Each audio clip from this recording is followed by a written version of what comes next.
The next question says, draw the position, that is the displacement, position time graph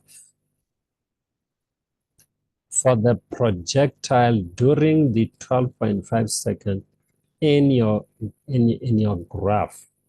All right, so I'm gonna need the x-axis, the y-axis, and so forth. So then it says indicate the following. Use point of projection as 0 point. So where I started, okay, fine, that's good. And then it says indicate the following. The position for the time at 5, the velocity, the time the projectile reaches the projection point when it comes back, well, it's going to be 10. Okay, we'll just see that. Yeah, it's 10. It should be 10. And then position of the projectile, which is 12.5. All right, so this is good. So let us proceed.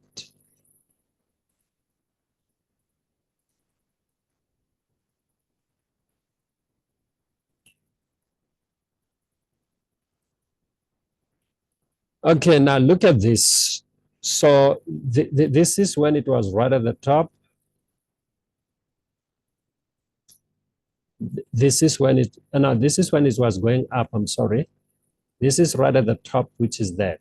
When you come back to the same position is D, which is at 10. That's what I was saying. All right, so we need to draw some stuff. So here's my Cartesian plane. So I did put some grid. So this is gonna be my delta X, or my position. All right, we know it's measured in meters. All right, and then here it's gonna be 0. And then here we've got time, I'll call it delta T. And then that is measured in seconds. All right, so you need to watch my video where I'm showing how to sketch these graphs. All right, I've got videos where you're sketching these graphs. You're moving from, you're doing the velocity versus time graph. Then you do speed versus time graph. Then you do displacement versus time graph from the same graph. Then and then remember you do displacement versus time graph.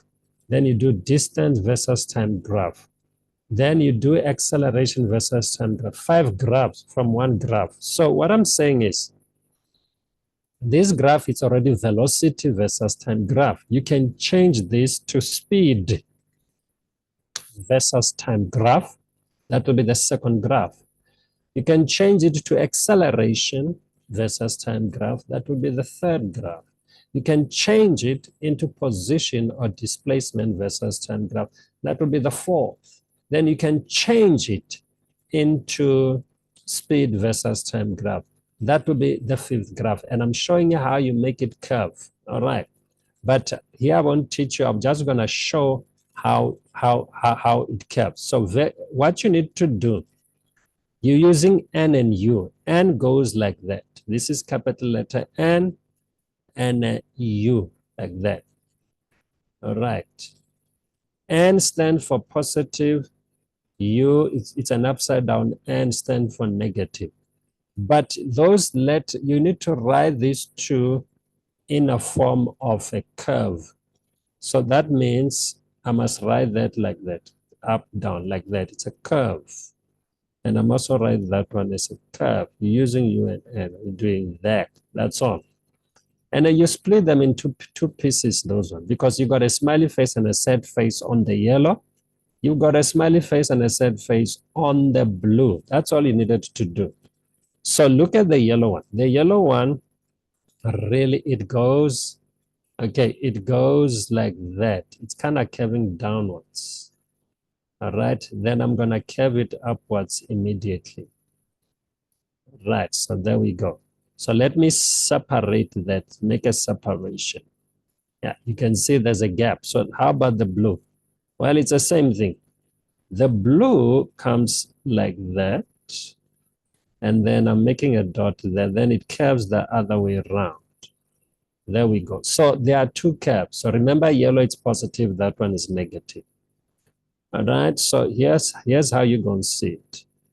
So first, I'm going to look at the graph. You're looking from point A to point C, meaning from there, 49 up to it gets there. That means from A up to the highest point. First, you ask yourself, you're looking at the, where is the line? Where is the drawing? Well, the drawing, it's on the up, it's on the positive. So that means when I'm doing velocity, displacement versus time, I have to choose one of the yellow curve.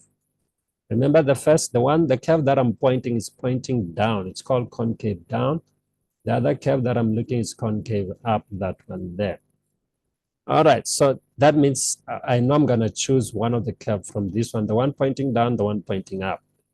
Next thing, I look at the gradient. The gradient here is negative. Negative means downwards, you point downwards. So I need that curve, this one, pointing down. So I'm gonna use that curve. So my curve will basically go like that. But let's see, because I'm moving from A to C. A to C, we already have that area, it's the yellow one. I kept it there, it's 122.5, all right? So that means it goes over a period of how many, what's the time? Up to 5 seconds. So let's put time there. So our time here, this one is gonna be 5. This is our 5 seconds.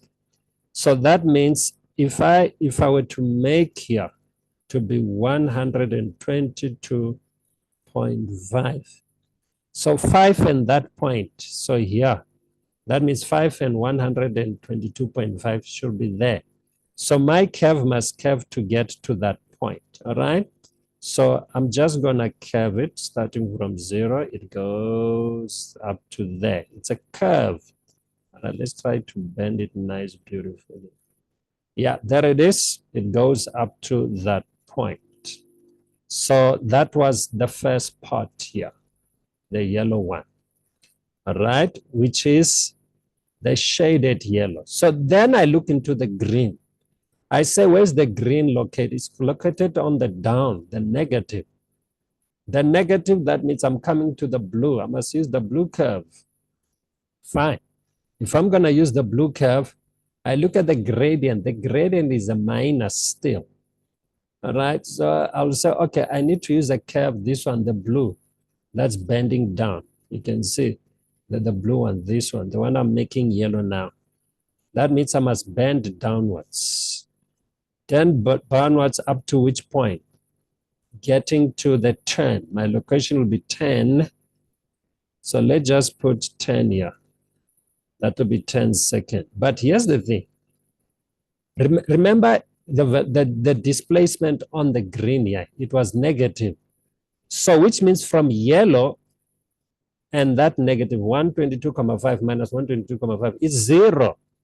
So I must stop by 0, meaning 10 and 0. And then 0 is here. It's actually down there. So I need to curve coming downwards there. All right. So which means I'm going to start it backwards so that I curve it nice. So it's going to curve like that. So your curve is coming down up to that point. All right. So we know the time. So we're showing everything. Now we're not done. Now we need to take care of the orange. So where is the orange located? The orange is on the positive. So that means I must choose a curve from the yellow. Good. Now look at the gradient, that gradient there, that one. It's negative. So yellow pointing down. So it must be that curve. So it must be a curve pointing down like that. Okay? So that means I'm using that curve. But I must start from 10 here. But how far does that small baby curve go? Let's go check. It goes up to positive 30.625. Is it? Positive 6.25. It should be somewhere down there, but let's look at this graph. So it's almost a quarter. That's why I've got a dotted line there. I think it is a quarter. Let's just check. It is 1, 0.22, 5 divided by the 4, the positive side. Yeah, there it is. Yeah, it's a quarter of this line. That means half of 1,225 will be here. Another half will be here. Yeah, it's a quarter, so it's there. So which means it has to, let's put the time first. The time for that will be at 12.5. So we're gonna make that one there by the white spot there. So this is gonna be 12.5 and it should come right here at the top there, but it's curving upwards. All right, so allow me to use the orange. So that means I'm gonna pick it up from there, curve upwards and stop there. And that point, this one will correspond with 30,625. All right, so this is my displacement versus time graph. Let's see what the one. So the one is just to show the 5, the 12,5, the time the projectile reaches the point, the projection point, meaning when it hits 0, which is here by the 10. So everything is done, and I think I did a good job, and to God be the glory forevermore. Amen.